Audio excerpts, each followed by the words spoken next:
प्यारे दोस्तों नमस्कार। आज हम आपको नील शुक्राणु के बारे में कुछ ऐसी बातें बताने जा रहे हैं जो आज से पहले आपको पता नहीं होंगी या आपको किसी ने बताई नहीं होंगी। अगर आप नील शुक्राणु के बारे में पूर्ण जानकारी प्राप्त करना चाहते हैं तो आप इस वीडियो को अंत तक देखें और हमारे साथ जुड़े रहने के लिए हमारे चैनल को सब्सक्राइब करना ना भूलें। अगर आपने अपने वीर्य की जांच कराई है और आपकी रिपोर्ट नील आई है तो आपको इसमें घबराने की ज़रूरत नहीं है। सबसे पहले इस रिपोर्ट को वेरीफाई कर लें और इसे दोबारा टेस्ट कराएं। दोबारा टेस्ट कराने के लिए आपको कुछ ऐसी महत्वपूर्ण बातों के बारे में आज मैं बताने जा रहा हूं जो कि बहुत ज़रूरी है और शायद आपने इन बातों पर ध्यान ना दिया हो। सबसे पहले आप अपने एरिया की सबसे अच्छी लैब या बड़ी लैब का चयन करें और लैब में जाकर पूरी जानकारी प्राप्त करें। आपने सबसे पहला काम ये करना है कि आप अपने वीर्य का सैंपल लैब में जाकर ही देना है। दूसरी बात, आपने सैंपल देने के लिए सुबह के वक्त ही जाना है। तीसरे नंबर पे आपने सैंपल देने से पहले नाश्ता करके जाएं। और चौथी महत्वपूर्ण बात, आपके सैंपल देने में और सेक्स इंटरकोर्स में 5 दिन का गैप होना चाहिए। 5 दिन का एब्सेंस पीरियड होना चाहिए। वो सैंपल देने के बाद आपकी जो भी रिपोर्ट्स आती है उसे आप देखें।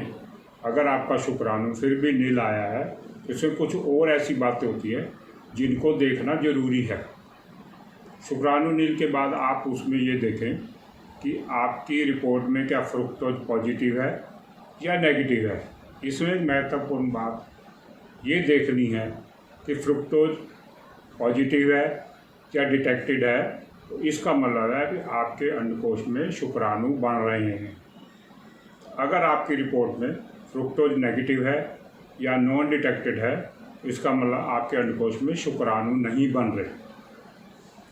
तीसरी बात जो हमें विशेष तौर पर देखने की होती है पस सेल्स। पस सेल्स को देखने से ये पता लग जाता है, अगर पस सेल्स 1, 2, 3 है तो कोई घबराने वाली बात नहीं है। अगर आपकी पस सेल्स 15, 20 या उससे ज़्यादा है इसका मतलब आपके वीर्य में इन्फेक्शन है, जिसकी वजह से कई बार शुक्राणु मर जाते हैं और वो रिपोर्ट में नील आ जाते हैं। अगर आपकी रिपोर्ट नील आई है तो आप अपनी रिपोर्ट मेरे नीचे दिए गए नंबर पर व्हाट्सएप करें। उसको देखने के बाद मैं आपको बता पाऊँगा कि आगे हमें इसका इलाज किस तरह से करना है। इसके बाद कुछ लोग आपको FNAC करवाने की सलाह देते हैं, कुछ लोग बायोप्सी कराने की सलाह देते हैं। तो मैं ये आपको ये सलाह दूंगा कि आप बायोप्सी हरगिज ना करवाएं, क्योंकि बायोप्सी करवाने पर आपके अंडकोश में चीरा लगाया जाता है।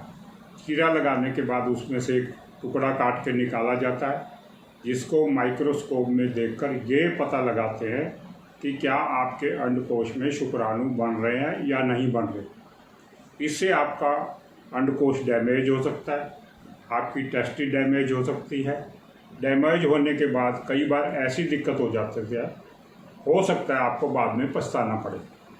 अगर आपने वीर्य की जांच कराई है और उसमें नील शुक्राणु आ गया है, हो सकता है आपने टेस्ट में कुछ लापरवाही बरती हो जिस वजह से नील आ गया हो।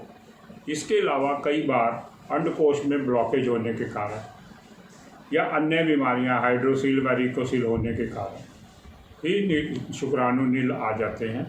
इसलिए आप अगले टेस्ट के तौर पे स्कोटम अल्ट्रासाउंड करा सकते हैं। एंजियोस्पर्मिया या नील शुक्राणु होने के अनेकों कारण होते हैं जिनको हम नज़रअंदाज कर देते हैं, जैसे बचपन में चोट ना लगना, ज़्यादा एंटीबायोटिक दवाओं का इस्तेमाल, बैड लाइफस्टाइल या नशा आदि करना। अक्सर लोग शादी के 1-2 साल बाद जब बच्चा नहीं होता तो वो जांच करवाने जाते हैं, तब उन्हें पता लगता है कि उनको एंजियोस्पर्मिया या नील शुक्राणु है। तो मेरा आप सब लोगों से कहना है कि 18 से 20 साल की उम्र में आप अपनी जांच कराएं, या शादी करने जा रहे हैं तो उससे पहले आप अपने वीर्य की जांच कराएं, ताकि आपको पता लग जाए कहीं आपको एंजियोस्पर्मिया तो नहीं है। अगर है तो समय रहते उसका इलाज किया जा सकता है, इसमें आपको घबराने की ज़रूरत नहीं है। अगर कोई जन्मजात विकृति नहीं है तो एंजियोस्पर्मिया 100% क्योरेबल है, इसमें कोई घबराने वाली बात नहीं है। इसका जड़ से इलाज संभव है। सबसे पहले आप मेरे द्वारा बताए गए तरीके के हिसाब से अपने वीर्य की जांच कराएं और जो भी रिपोर्ट्स आती है मेरे नीचे दिए गए नंबर पर व्हाट्सअप करें और जो भी उचित सलाह होगी वो आपको दी जाएगी और आयुर्वेद पद्धति द्वारा इसका पूरा इलाज संभव है और उसका इलाज किया जाएगा। धन्यवाद।